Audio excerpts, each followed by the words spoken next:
Hello ನಮಸ್ಕಾರ ಸ್ನೇಹಿತರೆ. ಕೊನೆಗೂ ಕೂಡ ಝಾನ್ಸಿ ಅಮ್ಮನನ್ನ ಮನೆಗೆ ಕರೆ ತರೋದ್ರ ಮುಖಾಂತರ ತುಳಸಿಗೆ ಚೆಕ್ ಮೇಟ್ ಅನ್ನ ಇಟ್ಟೇ ಬಿಟ್ಲ. ಏನಾಯ್ತು, ಏನ್ ಕಥೆ, ಇದು ಎಲ್ಲವನ್ನ ಕೂಡ ತಿಳ್ಕೋಬೇಕು ಅಂದ್ರೆ ಈಗಲೇ ನಮ್ಮ ಈ ಚಾನಲ್ ನ ಸಬ್ಸ್ಕ್ರೈಬ್ ಮಾಡಿ, ಹಾಗೆ ಈ ಒಂದು ವಿಡಿಯೋವನ್ನ ಪೂರ್ತಿಯಾಗಿ ನೋಡುವುದನ್ನ ಯಾವುದೇ ಕಾರಣಕ್ಕೂ ಕೂಡ ಮರಿಬೇಡಿ. ಇಲ್ಲಿ ನಾಳೆ ಏನಾಗುತ್ತೋ ಅಂತ ಹೇಳಿ ತುಳಸಿ ಮತ್ತೆ ಪ್ರಣವ್ ಫುಲ್ ಟೆನ್ಷನ್ ಅಲ್ಲಿದಾರ. ಅದಕ್ಕೆ ಹೇಳುದು, ಯಾವತ್ತು ಏನು ಎಕ್ಸ್ಪೆಕ್ಟೇಷನ್ಸ್ ಇಟ್ಕೋಬಾರ್ದು. ಎಕ್ಸ್ಪೆಕ್ಟೇಷನ್ಸ್ ಇಟ್ಕೊಂಡಾಗ ಇಂಥ ಒಂದು ನಿರಾಸೆ ಆಗೋದು ಸಹಜ, ಜೊತೆಗೆ ತುಂಬಾನೇ ಆತಂಕ ಆಗ್ತಾ ಇರುತ್ತೆ ಅಂತ ತುಳಸಿ ಅವರ ಯಜಮಾನ್ರು ತುಳಸಿಗೆ ಹೇಳ್ತಿದ್ದಾರೆ. ಈ ಕಡೆ ತುಳಸಿ ಅವರು ನಾನು ಅನ್ಕೊಂಡಾಗೆ ಎಲ್ಲವೂ ಕೂಡ ನಡೀಲೇಬೇಕು, ಯಾಕಂದ್ರೆ ಸುಮಿತ್ರಾ ನಮ್ಮ ಕೈ ವಿಷಯ ಇದ್ದಾಳೆ ಅಂತ ಹೇಳ್ತಿದ್ದಾರೆ.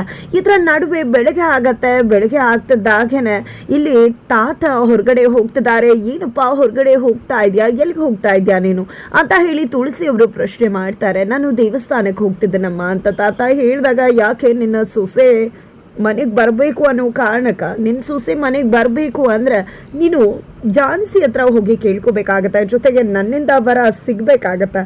ಅದನ್ನ ಬಿಟ್ಟು ದೇವ್ರ ಹತ್ರ ಕೇಳ್ಕೊಂಡ್ರೆ ಯಾವುದೇ ರೀತಿಯ ಪ್ರಯೋಜನ ಇಲ್ಲ ಅಂತ ಹೇಳಿ ತುಳಸಿ ಮಾತನಾಡ್ತಿರ್ತಾರೆ. ಅಷ್ಟರಲ್ಲಿ ಝಾನ್ಸಿ ಮಧುಮಗಳಾಗಿ ಎಂಟ್ರಿ ಕೊಡ್ತಿದ್ದಾಳೆ. ಮಧುಮಗಳಾಗಿ ಬಂದಂತ ಝಾನ್ಸಿಯನ್ನ ನೋಡಿದ್ದೆ ತುಳಸಿ ಅವ್ರಿಗೆ ಹಾಗೆ ಪ್ರಣವ್ಗೆ ಫುಲ್ ಖುಷಿ ಆಗ್ಬಿಡತ್ತೆ. ಬಿಕಾಸ್ ಇಲ್ಲಿ ಕೊನೆಗೂ ಝಾನ್ಸಿ ನನ್ನ ಮಗನನ್ನ ಒಪ್ಕೊಂಡಿದ್ದಾಳೆ ಮದುವೆ ಆಗ್ಲಿಕ್ಕೆ ಅಂತ ತುಳಸಿ ಅವರು ಅನ್ಕೋತಾರ. ಅದೇ ರೀತಿಯಾಗಿ ಝಾನ್ಸಿ ಕೂಡ ಬಂದಿದೆ. ಅದೇ ಹೇಗೆ ಕಾಣಿಸ್ತಿದ್ದೀನಿ, ಮಧುಮಗಳಾಗಿ ಬಂದು ನಿಂತಿದ್ದೀನಿ ಅಂದ್ರೆ ನನ್ನ ಡಿಸಿಷನ್ ಕೂಡ ನಿಮ್ಗೆ ಗೊತ್ತಿರ್ಬೇಕಲ್ವಾ ಅಂದಾಗ, ಖಂಡಿತ ಮಗಳೇ ನನ್ಗೆ ಅರ್ಥ ಆಗಿದೆ ಝಾನ್ಸಿ, ನೀನು ಪ್ರಣವ್ನ ಮದುವೆ ಆಗೋದಕ್ಕೆ ಒಪ್ಕೊಂಡಿದ್ಯಾ ಅಲ್ವಾ ಅಂತ ಹೇಳಿ ಕೇಳ್ತಿದ್ದಾರೆ. ಒಪ್ಕೊಳ್ಳೋದು ಇಲ್ಲಿ, ಆದ್ರೆ ನಾನೇನಾದ್ರೂ ಪ್ರಣವ್ನ ಒಪ್ಕೊಂಡ್ರೆ ನೀವು ನನ್ನನ್ನ ಹೇಗ್ ನೋಡ್ಕೋತೀರಾ ಅಂತ ಹೇಳಿ ಝಾನ್ಸಿ ಪ್ರಶ್ನೆ ಮಾಡ್ತಾಳೆ.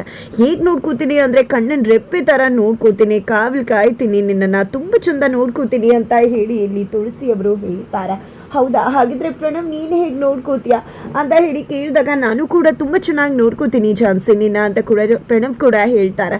ಹಾಗಿದ್ರೆ ನೀನು ನನ್ನ ಹೇಗೆ ನೋಡ್ಕೋತೀಯ ಅನ್ನೋದನ್ನ ನಾನು ತಿಳ್ಕೋಬೇಕು ಅಂದ್ರೆ ನಿನಗೆ ನಾನು ಒಂದಷ್ಟು ಆಟಗಳನ್ನ ಹೇಳ್ತೀನಿ, ಅದನ್ನ ನೀನು ಆಡ್ಬೇಕಾಗತ್ತ, ಟಾಸ್ಕ್ ಕೊಡ್ತೀನಿ, ಅದನ್ನ ಮಾಡ್ಬೇಕಾಗತ್ತೆ ಅಂತ ಕೂಡ ಝಾನ್ಸಿ ಹೇಳಿದಾಗ, ಖಂಡಿತ ಮಾಡ್ತೀನಿ ಝಾನ್ಸಿ, ಏನು ಅಂತ ಹೇಳು ಅಂತ ಪ್ರಣವ್ ಕೇಳಿದಾಗ, ಇಲ್ಲಿ ಪಿಸ್ತೂಲನ್ನ ಕೊಟ್ಟಿದೆ, ಇದನ್ನ ತಗೋ ಅಂತ ಹೇಳ್ತಿದ್ದಾಳೆ ಝಾನ್ಸಿ. ಇದನ್ನ ಇಟ್ಕೊಂಡು ಏನ್ ಟಾಸ್ಕ್ ಮಾಡಿಸ್ತೀಯ ಝಾನ್ಸಿ ಅಂತ ಹೇಳಿ ತುಳಸಿ ಅವರು ಕೇಳಿದಾಗ, ಇಲ್ಲಿ ರಾಯ್ ಹೋಗಿ ತಗೊಂಡ್ ಬಾ ಅಂತ ಹೇಳ್ತಾರೆ. ಒಂದು ಆಪಲ್ ಅನ್ನ ತೆಗೆದುಕೊಂಡು ಬಂದು ರಾಯ್ ಕಟ್ಟಾಗ ಆ ಒಂದು ಆಪಲ್ ಅನ್ನ ತುಳಸಿ ತಲೆ ಮೇಲಿಟ್ಟು ಇದನ್ನ ಕರೆಕ್ಟ್ ಆಗಿ ಗುರಿ ಇಟ್ಟು ಹೊಡಿಬೇಕು ಪ್ರಣವ್ ನೀನು ಅಂತ ಹೇಳಿ ಝಾನ್ಸಿ ಹೇಳಿದಾಗ ಭಯ ಪಡ್ತಿದ್ದಾನೆ ಪ್ರಣವ್. ಈ ಕಡೆ ತುಳಸಿ ಅವರು ಕೂಡ, ಏನಿದಲ್ಲ ಝಾನ್ಸಿ, ಈ ರೀತಿ ಎಲ್ಲ ಜೀವದ ಜೊತೆ ಆಟ ಆಡೋದು ಅಂದ್ರೆ ಹೇಗೆ, ಇದೆಲ್ಲ ಒಂದು ಟಾಸ್ಕ್, ಇಂಥ ಟಾಸ್ಕ್ ಯಾರಾದ್ರೂ ಇಂಥ ರಿಸ್ಕಿ ಟಾಸ್ಕ್ ಅನ್ನ ಆಡಿಸ್ತಾರ ಝಾನ್ಸಿ ಅಂತ ಹೇಳಿ ತುಳಸಿ ಅವರು ಕೇಳ್ತಿದ್ದಾರೆ. ಅದು ಹಾಗಲ್ಲ ಅತ್ತೆ, ನನ್ಗೇನಾದ್ರೂ ಅಟ್ಯಾಕ್ ಮಾಡಿದಾಗ ರೌಡಿಗಳು ನನ್ನನ್ನ ಕಾಪಾಡ್ಕೋತಾನೆ ಪ್ರಣವ್ ಅನ್ನೋದು ನನಗೆ ಗೊತ್ತಾಗ್ಬೇಕಲ್ವಾ, ನನ್ನ ಸೇಫ್ಟಿ ಮೆಷರ್ಸ್ ನ ಕೂಡ ನಾನು ನೋಡ್ಬೇಕಾಗತ್ತ ಅಲ್ವಾ, ಗಂಡ ಆದವನು ಹೆಂಡತಿನ ಹೇಗೆ ಸೇವ್ ಮಾಡ್ತಾನೆ ಅನ್ನೋದನ್ನ ನಾನು ತಿಳ್ಕೋಬೇಕಲ್ವಾ, ಅದಕ್ಕೆ ಇಷ್ಟೆಲ್ಲ ಮಾಡ್ತಿರೋದು. ಪ್ರಣವ್ ಗೊರೆ ಇಟ್ಟು ಹೊಡಿ ಅಂತ ಹೇಳ್ತಿದ್ದಾರೆ ಈ ಕಡೆ ಝಾನ್ಸಿ. ಆ ಕಡೆ ಪ್ರಣವ್ ಭಯ ಪಡ್ಕೊಂಡೆ ಹೊಡೆಯೋದಕ್ಕೆ ಸತುವಾಗ್ತಿದ್ರೆ ಇಲ್ಲಿ ತುಳಸಿ ಅವರು, ಬೇಡ ಪ್ರಣವ್ ಬೇಡ ಅಂತ ಕೇಳ್ತಿದ್ದಾರೆ. ಪ್ಲೀಸ್ ಝಾನ್ಸಿ, ದಯವಿಟ್ಟು ಕೇಳ್ಕೋತಾ ಇದ್ದೀನಿ, ಜೀವದ ಜೊತೆ ಆಟ ಆಡ್ಬೇಡಮ್ಮ ಅಂತ ಹೇಳಿ ಕೇಳ್ಕೋತಾರ. ಇತ್ತ ಕಡೆ ರಾಘು ಹತ್ರ ಮಂಜುಳಾ ಅವರು ತನ್ನ ಮಗಳು ಗಂಡನ ಮನೆಗೆ ಹೋಗ್ತಾಳೆ. ನಂತರ ಎಲ್ಲ ಪ್ರಾಬ್ಲಮ್ ಕೂಡ ಸಾರ್ಟ್ ಔಟ್ ಆಗುತ್ತೆ. ಝಾನ್ಸಿ ಕೂಡ ಮನೆಗೆ ಬರ್ತಾಳೆ ಅಂದಾಗ, ಝಾನ್ಸಿ ಮೇಡಮ್ ಇನ್ನೆಂದೂ ಕೂಡ ನನ್ನ ಬದುಕಲ್ಲಿ ಬರುವುದಿಲ್ಲ ಅಂತ ಗೊತ್ತಾಗಿದೆ, ಅದನ್ನ ಯೋಚನೆ ಮಾಡ್ಕೊಂಡು ಕೂತ್ಕೊಂಡ್ರೆ ನನ್ನ ತಂಗಿ ಬದುಕನ್ನ ಸರಿಪಡಿಸೋರು ಯಾರು, ಮೊದಲು ನಾನು ಪಲ್ಲವಿ ಬದುಕನ್ನ ಸರಿಪಡಿಸ್ಬೇಕು ಅಂತ ರಾಘು ಹೇಳ್ತಾರೆ. ಈ ಕಡೆ ಮಂಜುಳವರು, ಅದರ ಅವಶ್ಯಕತೆ ಇಲ್ಲ ರಾಘು, ಯಾಕಂದ್ರೆ ಮಿಥುನ್ ಮನೆಗೆ ಬಂದು ದುಡ್ಡು ಕೊಟ್ಟು ಅವ್ರ ಅಪ್ಪ ಅಮ್ಮನ ಹತ್ರ ನಾವೇ ಕೊಡ್ತಾ ಇದೀವಿ ಅನ್ನೋ ರೀತಿಯಲ್ಲಿ ಪಲ್ಲವಿನ ಮನೆ ಕಳಿಸ್ಕೊಡಿ ಅಂತ ಹೇಳಿದಾಗ, ಇಲ್ಲಮ್ಮ ಅವ್ರೇನೋ ಹೇಳ್ತಾರೆ ಅಂತ ನಾವು ಅದೇ ರೀತಿ ಮಾಡೋಕ್ಕಾಗಲ್ಲ, ಯಾವುದೇ ಕಾರಣಕ್ಕೂ ಅವ್ರ ದುಡ್ಡನ್ನ ತೆಗೆದುಕೊಳ್ಳೋದೇ ಬೇಡ, ಅವ್ರ ದುಡ್ಡನ್ನ ತೆಗೆದುಕೊಂಡ್ರೆ ನಾವು ನಿಜವಾಗ್ಲೂ ಮೋಸ ಮಾಡಿದ್ವಿ ಅಂದಾಗ ಆಗತ್ತೆ, ದುಡ್ಡು ಕೊಟ್ಟರು ಕೂಡ ಅದೇ ಅರ್ಥ ಆಗತ್ತೆ. ಜೊತೆಗೆ ಈ ಕಡೆ ಮಿಥುನ್ ಇವತ್ತು ಕೊಟ್ಟಿರಬಹುದು, ಬಟ್ ನಾಳೆ ಬೇರೆ ರೀತಿ ಪ್ರಾಬ್ಲಮ್ ಆದ್ರೆ ನನ್ನ ತಂಗಿ ಸುಳ್ಳು ಹೇಳಿದಾಳೆ, ನಾವು ಸುಳ್ಳು ಹೇಳಿದೀವಿ, ಮೋಸ ಮಾಡಿದೀವಿ ಅಂತ ಅವ್ರು ಅನ್ಕೊಂಡ್ರೆ ಏನ್ ಮಾಡುದು ಇಲ್ಲ, ಯಾವುದೇ ಕಾರಣಕ್ಕೂ ಅದಕ್ಕೆ ಅವಕಾಶ ಮಾಡ್ಕೊಡ್ಬಾರ್ದು.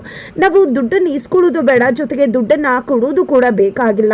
ಇಲ್ಲಿ ನನ್ನ ತಂಗಿ ಆಗ್ಲಿ ನಾವಾಗ್ಲಿ ಯಾವುದೇ ತಪ್ಪು ಮಾಡಿಲ್ಲ, ಇಲ್ಲಿ ಏನೋ ಪಿತೂರಿ ಇದೆ, ಏನು ಸಂಚಾಗಿದೆ ಅನ್ನೋದನ್ನ ತಿಳ್ಕೊಂಡು ಅದನ್ನ ಎಲ್ಲರ ಮುಂದೆ ರಿವೀಲ್ ಮಾಡಿ ನಂತರ ನಮ್ಮ ತಂಗಿಯನ್ನ ಮನೆಗೆ ಕಳಿಸ್ಬೇಕಾಗತ್ತ, ಆಗ ಮಾತ್ರ ಅವಳಿಗೆ ಅಲ್ಲಿ ಗೌರವ ಮರ್ಯಾದೆ ಇರತ್ತೆ ಅಂತ ಹೇಳ್ತಾರೆ. ಅಲ್ಲಿ ಮಿಥುನ್ ಯಾರಿಗೂ ಕೂಡ ಹೇಳುವುದಿಲ್ಲ ದುಡ್ಡು ಕೊಡೋ ವಿಷಯವನ್ನ.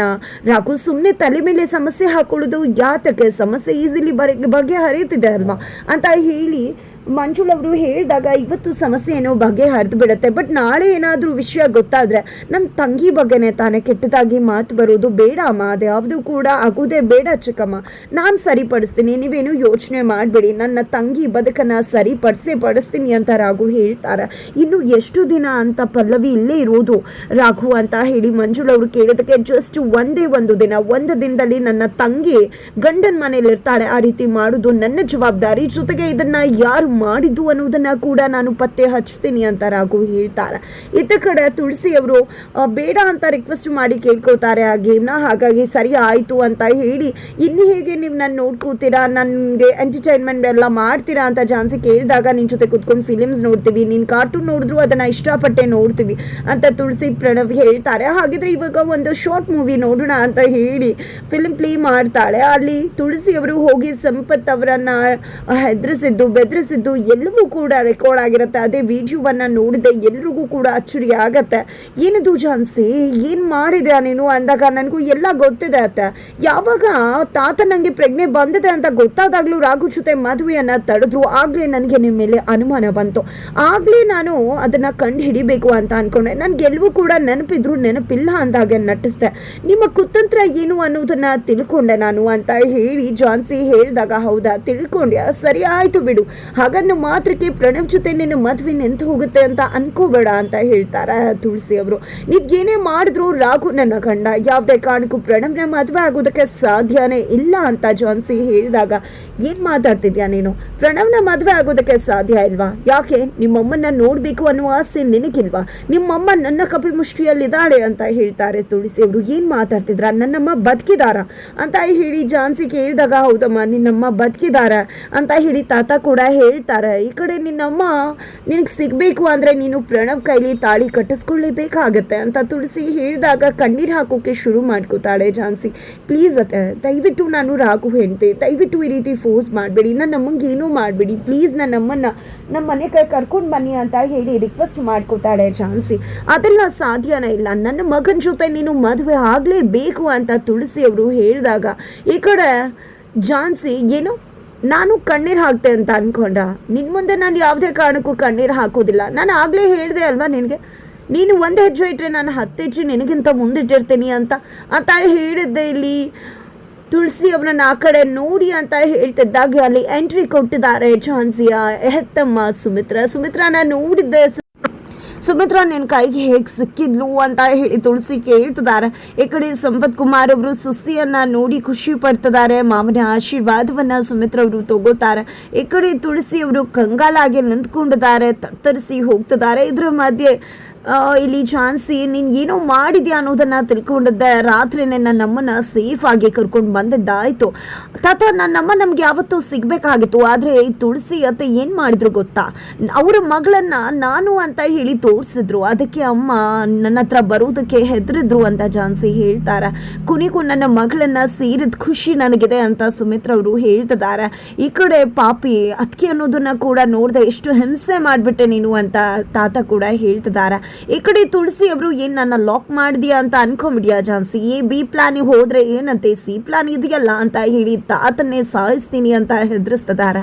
ಈಗ ನಿನಗೆ ತಾತ ಬದುಕಬೇಕು ಅನ್ನೋದಾದ್ರೆ ನೀನು ಪ್ರಣವ್ ಕೈಲಿ ತಾಳಿ ಕಟ್ಟಿಸ್ಕೊಳ್ಳೇಬೇಕು ಅಂತ ಕಂಡೀಷನ್ ಹಾಕ್ತಾರೆ. ಕೊನೆಗೂ ಕೂಡ ಇಲ್ಲಿ ಪ್ರಣವ್ ಝಾನ್ಸಿಗೆ ತಾಳಿ ಕಟ್ಟುವುದಕ್ಕೆ ಮುಂದಾಗ್ತಿದ್ದಾರೆ. ಹಾಗಿದ್ರೆ ಏನಾಗುತ್ತೆ, ಕೊನೆಗೂ ಈ ಒಂದು ಮದುವೆಯನ್ನು ನಿಲ್ಲಿಸುವುದಕ್ಕೆ ರಾಘು ಎಂಟ್ರಿ ಕೊಡ್ತಾರೆ. ಕಥೆಯ ಕ್ಲೈಮ್ಯಾಕ್ಸ್ ಸಂಚಿಕೆ ಪ್ರಸಾರವಾಗ್ತಿದ್ಯಾ, ಹಾಗಿದ್ರೆ ಏನಾಗಿರುತ್ತೆ ನಾಳಿನ ಸಂಚಿಕೆ ಅನ್ನೋದನ್ನ ತಿಳ್ಕೋಬೇಕು ಅಂದರೆ ಮುಂದಿನ ವಿಡಿಯೋಗೆ ವೇಟ್ ಮಾಡೋದನ್ನ ಮರಿ.